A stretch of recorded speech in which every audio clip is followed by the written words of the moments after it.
आदाब, नमस्कार, अस्सलाम वालेकुम नाजरीन। पल पल न्यूज़ के न्यूज़ रूम से मैं हूं आपके साथ नदीम अकरम। पाकिस्तान के इस्लामाबाद में चली 2 दिवसीय ओआईसी की बैठक कल समाप्त हो गई। पर इस बैठक के दौरान अगर किसी हुकूमत को सबसे ज़्यादा झटका लगा है तो वो है भारत सरकार, क्योंकि कश्मीर के मुद्दे को जिस तरीके से ओआईसी में उठाया गया वो यकीनन भारत सरकार के लिए बड़ी मुसीबतें खड़ी कर सकता है।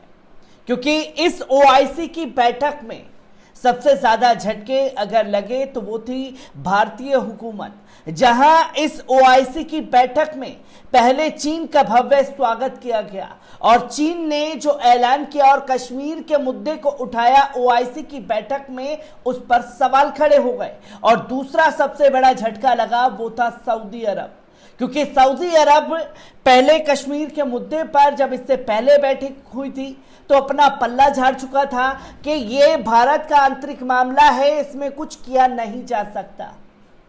और जब ओआईसी की बैठक इस्लामाबाद में हुई तो सऊदी अरब ने अपने बयान बदले और ये साफ शब्दों में कहा कि जो भी चीज़ें कश्मीर में हो रही हैं 370 और 35A हटाना मंजूर नहीं किया जाएगा, जिससे ये साबित हो जाता है कि जो मीडिया ये बताने की कोशिश कर रहा था कि साहब का डंका विदेशों में बज रहा है, असल में साहब का डंका नहीं लंका लगी पड़ी है। और ओआईसी की बैठक में जिस तरीके से पाकिस्तान और चीन ने मिलकर के भारत को घेरने की कोशिश की है उस पर नजर डालेंगे। पर सबसे पहले जो चीन ने 54 मुस्लिम देशों के लिए बड़ा ऐलान किया है उससे हर किसी में हड़कंप मचा हुआ है, क्योंकि 400 बिलियन अरब डॉलर का जो निवेश है 54 मुस्लिम देशों में करने का ऐलान चीन की तरफ से कर दिया गया है। क्या कुछ इस बैठक में चीन की उठापटक को लेकर के रहा है, एक बार इस पर नजर डालते हैं। आपको बता दें कि एक्सप्रेस ट्रिब्यून की रिपोर्ट के अनुसार चीन के विदेश मंत्री वांग यी ने कहा कि चीन बेल्ट एंड रोड इनिशिएटिव के तहत मुस्लिम दुनिया में लगभग 600 परियोजनाओं में 400 अरब डॉलर से अधिक का निवेश कर रहा है। इस्लामाबाद में इस्लामिक सहयोग संगठन ओआईसी की विदेश मंत्रियों की बैठक में बोलते हुए वांग यी ने कहा कि बीजिंग के मुस्लिम दुनिया के साथ घनिष्ठ संबंध हैं जो सम्मान और आपसी सहयोग पर आधारित है। चीन फिलिस्तीनी लोगों के पक्ष में मजबूती से खड़ा रहेगा और 2 राज्य समाधान के आधार पर एक अधिक आधिकारिक और प्रतिनिधि अंतर्राष्ट्रीय शांति सम्मेलन के शीघ्र आयोजन का समर्थन करेगा, ताकि फिलिस्तीनी मुद्दे के व्यापक और न्यायपूर्ण समाधान को बढ़ावा दिया जा सके। वांग ने कहा कि पाकिस्तान के सूचना मंत्रालय द्वारा जारी उनके भाषण के द्वारा यह कहा गया कि रूस और यूक्रेन के बीच युद्ध के बारे में वांग ने कहा कि चीन मास्को और कीव के बीच शांति वार्ता का समर्थन करता है। उन्होंने अफगानिस्तान में मौजूद मानवीय संकट के बारे में भी बात की और कहा कि बीजिंग शांति और पुनर्निर्माण का एक नया अध्याय खोलने के लिए एक समावेशी सरकार और स्थिर शासन प्राप्त करने में अफगानिस्तान का समर्थन करेगा। वांग ने निष्कर्ष निकाला कि चीन एक बहुध्रुवीय दुनिया अंतर्राष्ट्रीय संबंधों में लोकतंत्र और मानव सभ्यताओं की विविधता को बढ़ावा देने के लिए इस्लामी देशों के साथ काम करने के लिए तैयार है और मानव जाति के लिए साझा भविष्य के साथ एक समुदाय बनाने के लिए निरंतर प्रयास करने के लिए तैयारियां कर रहा है। ओआईसी की बैठक में मुस्लिम देशों को जो राहत देने की बात चीन की तरफ से की गई है उस पर मेन स्ट्रीम मीडिया में भी खलबली दिखाई दी और ये बताने की कोशिश की गई और अचानक से उइगर मुसलमानों के लिए दिलों में प्यार उमड़ आया है गोदी मीडिया के, जो ये कहता हुआ दिखाई दिया कि देखिए कैसे मुस्लिम देश जो हैं इस्लामोफोबिया का ढिंडोरा पीट रहे हैं और चीन उइगर मुसलमानों के ऊपर जुल्म ढा रहा है, उसके खिलाफ नहीं बोलेंगे पर कश्मीर के मुसलमानों के खिलाफ बोलेंगे। इंटरनेशनल लेवल पर मोदी जी के खिलाफ साजिश हो रही है, पर हकीकत में जुल्म के खिलाफ जो आवाज उठी है उस पर तमाम तरह की प्रतिक्रियाएं देखने को मिली हैं। क्योंकि चीन ने सिर्फ फिलिस्तीन के बारे में ही नहीं, कश्मीर के मुद्दे को भी हवा दे करके भारत सरकार के लिए मुसीबतें खड़ी कर दी हैं। आपको बता दें कि भारत को दो टूक चीन की तरफ से कही गई है। ओआईसी की मीटिंग में कश्मीर पर पाकिस्तान के साथ आया चीन। भारत ने कहा बेवजह बयानबाजी बर्दाश्त नहीं की जाएगी। आपको बता दें कि भारत ने जम्मू कश्मीर को लेकर दिए गए चीनी विदेश मंत्री वांग ही के बयान पर कड़ी प्रतिक्रिया जाहिर की है। पाकिस्तान में हुए इस्लामिक सहयोग संगठन की बैठक में दिए यांग के बयान को खारिज करते हुए भारत ने इसे अनावश्यक करार दिया है।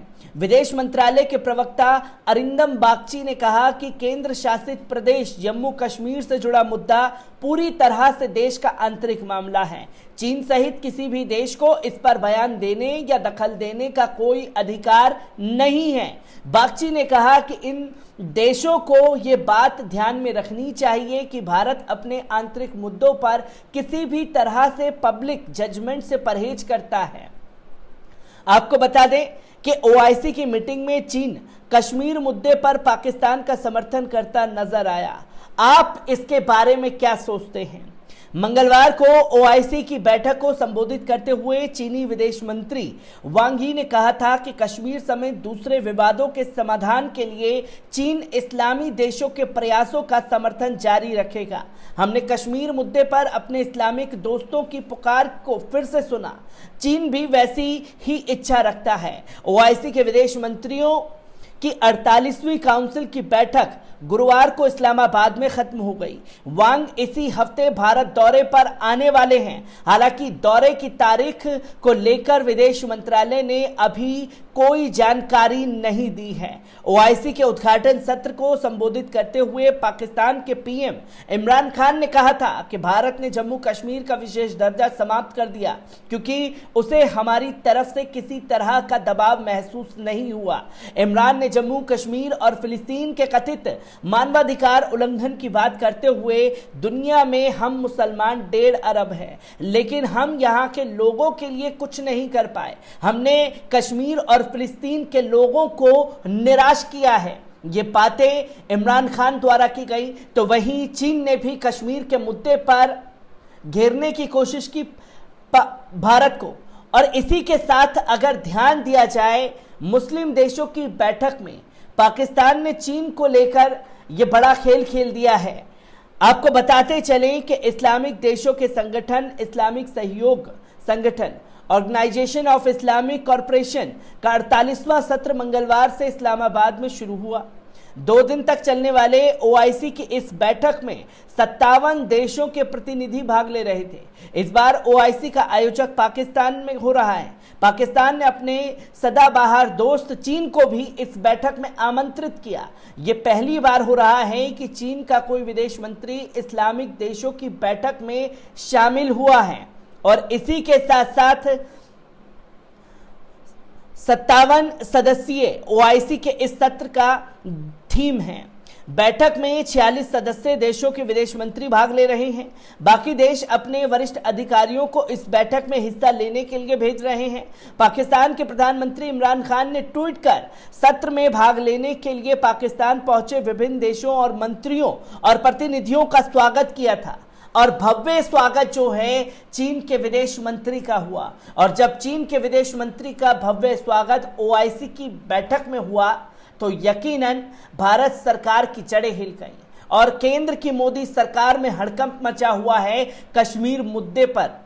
और ओआईसी में जिस तरीके की बयानबाजी कश्मीर को लेकर के सामने हुई है, ये बड़ी मुसीबत खड़ी कर सकता है मोदी सरकार के लिए, क्योंकि चीन, पाकिस्तान और तमाम मुस्लिम देशों ने एक सुर में कश्मीर के मुद्दे को उठा करके आईना दिखाने का काम केंद्र की मोदी सरकार को किया है। और आगे आने वाले समय में पता लगेगा कि ओआईसी की ये बैठक कितनी कारगर साबित होगी या केंद्र की मोदी सरकार की इस स्ट्रेटजी को लेकर के क्या प्लानिंग और क्या तैयारियां रहेगी, ये भी देखने वाली बात रहेगी। मैं ऐसी ही तमाम खबरों को आपसे रूबरू कराता रहूंगा। दीजिए इजाजत, शुक्रिया।